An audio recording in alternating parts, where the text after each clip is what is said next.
La Méditerranée a-t-elle eu peur que le Belem s'ennuie ou que les observateurs comparent cette traversée à une promenade de santé? Au 7e jour sur le 3 mâts, pas de repos pour les jeunes marins stagiaires, mais l'esprit de corps face à une mer déchaînée. Pour affronter ces conditions, le commandant a ordonné un peu plus tôt de replier les voiles. Allez, à brasser! Tout l'équipage sur le pont et sous la pluie. Tiens bon!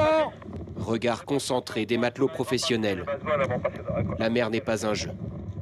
Ouais. C'est bien fatigant, c'est physique de fou, c'est sport mais c'est pas grave, on garde le sourire, c'est cool, enfin, ça fait partie du travail et voilà quoi. Vous n'avez pas connu ça depuis le début de la traversée? Non, pas du tout, il faisait tout le temps beau, il y avait du soleil et tout, c'était incroyable.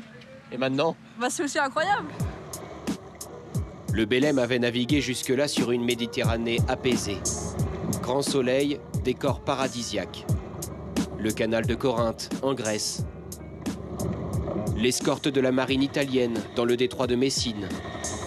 Et le buffet du commandant mercredi face au Stromboli. C'est histoire qu'on passe un bon moment tous ensemble, et puis un peu en dehors. Et puis bah voilà, hein, la vue du restaurant est pas trop mal. Le volcan est l'un des plus actifs d'Europe.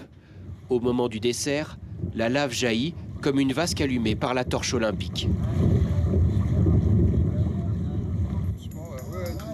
Sur le Belem, la flamme fait surchauffer les appareils photo. Tant d'instants magiques à immortaliser. La lanterne sur un vieil instrument de navigation, puis tout en haut du mât principal, 38 mètres d'altitude, dans les mains d'un des gardiens de la flamme et avec le commandant. Chacun peut aussi la croiser en préparant le repas ou pendant les manœuvres, plus simplement.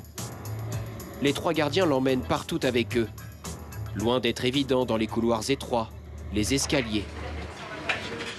Midi et soir, la flamme descend même dans la salle à manger. Allez, bon appétit! Au milieu des assiettes, comme si tout cela était parfaitement normal. Quelque part, c'est en quelque sorte une petite mascotte. On la touche du doigt, littéralement, et c'est quelque chose qui est vraiment très émouvant. Si tout n'était que performance et vitesse, la flamme olympique aurait pris l'avion et tout le monde serait déjà à la maison. 12 jours de voyage jusqu'à Marseille, c'est long. Les jeunes marins stagiaires découvrent un nouveau rapport au temps. Quand il y a un petit coup de mou quoi, venir ici, jouer un petit peu, bah, ça remonte le moral des troupes et puis voilà, c'est cool. Heureusement, ils sont ici comme des poissons dans l'eau. À 18 ans, Chloé Marquez amuse ses camarades car elle connaît tous les modèles de voiliers à l'horizon. C'est un Janus Odyssée. Oui, tout pareil. C'est quoi le Mbappé des bateaux, genre? C'est quoi le Zizou? C'est quoi le Zizou des bateaux, genre? Je dirais, moi mes préférés c'est Dufour. Le groupe vit bien, comme disent les joueurs de football en interview. Oui, on s'amuse bien, on apprend plein de choses, il y a un beau coucher de soleil. Dès qu'on a besoin de quelqu'un pour une manœuvre, on appelle. Enfin voilà, il y a toujours quelqu'un qui est prêt à donner la main, donc c'est vraiment super. Dans 5 jours, à l'arrivée à Marseille, la flamme quittera le navire pour sillonner la France. L'équipage en sera dépossédé. Mais les 60 marins du Belem resteront toujours liés à ce lumineux 61e passager.